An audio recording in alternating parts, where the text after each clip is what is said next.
Washington, as the U.S. military remained tight-lipped about even basic facts of the deadliest combat incident involving U.S. troops since President Donald Trump took office, lawmakers on Thursday suggested that a subpoena might be necessary to get any details.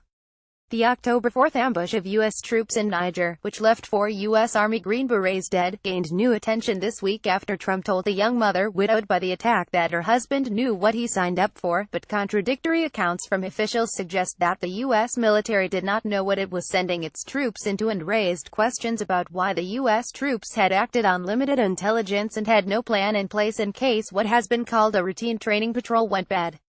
Nigerian Interior Minister Mohammed Bazoum called the attack by ISIS-linked fighters a failure of human intelligence on Thursday. U.S. and Nigerian troops weren't being very careful and were not operating as if they would have on a mission where they expected to deal with an attack, he told Radio France Internationale. On Thursday, the Pentagon would not answer basic questions, such as the time of the attack, saying it was under investigation. French, U.S. and Nigerian defense officials all described the ambush as a surprise, and painted a picture of confusion on the ground. 2 weeks later, everyone still wants answers, including, it appears, the Pentagon.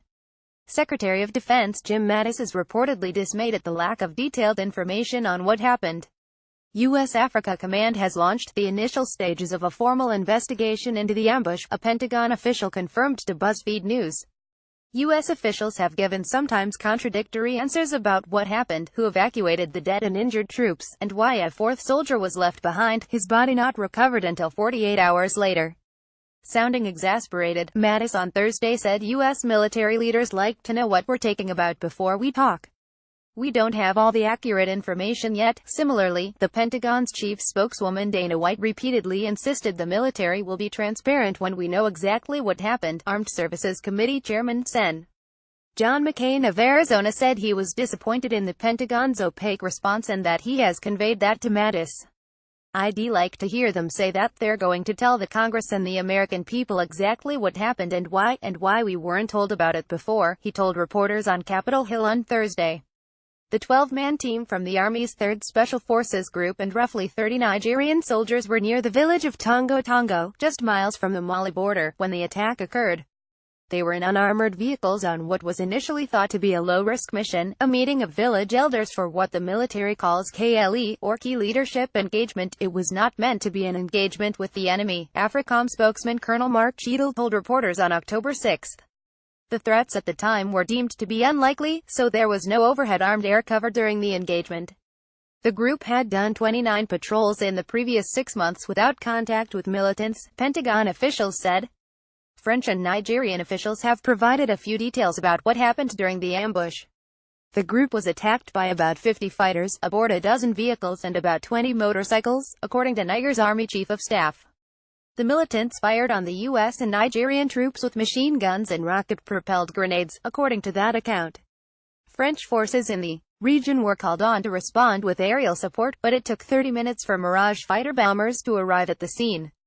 Even then, they could not fire on the attackers due to what French General Staff call Patrick Steiger described as overlapping forces on the ground, meaning the opposing sides were so close together that any aerial bombardment was likely to kill U.S. and Nigerian troops as well as militants. In the days after the attack, Mattis praised the speed of the French response. I completely reject the idea that was slow, he told reporters.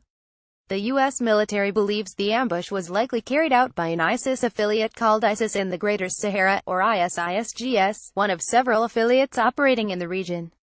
The group has attacked French counterterrorism forces in the past, but this was their first attack on American troops. The body of the 4th soldier, Sergeant David Johnson, was not found until 2 days later. On Thursday, White would only say that he was separated. It is still not clear how and when he was killed, and why he was left in the aftermath of the firefight when everyone else was evacuated. Pentagon officials have pushed back hard against the suggestion that Johnson was left behind. From the moment of contact, no one was left behind, Lt. Gen. Kenneth McKenzie, director of the Joint Chiefs of Staff, said on Thursday. He would not say at what point U.S. forces realized that Johnson was not with them, but he said that U.S. partners were on the ground actively searching for him. A lot of men and a lot of women searched very hard to find him, McKenzie said. We didn't leave him behind. We searched until we found him, and we brought him home. On the way to receive his remains at Miami International Airport, Johnson's widow was told that his casket would have to be closed for his funeral because of the condition of his body. There also has been confusion about who flew the helicopters that evacuated the dead and wounded from the scene. At first, the Pentagon said it was French military. On Thursday, defense officials said a private contractor airlifted some of the troops from the scene. Pentagon spokesperson White would not say if any U.S. air support had been on call.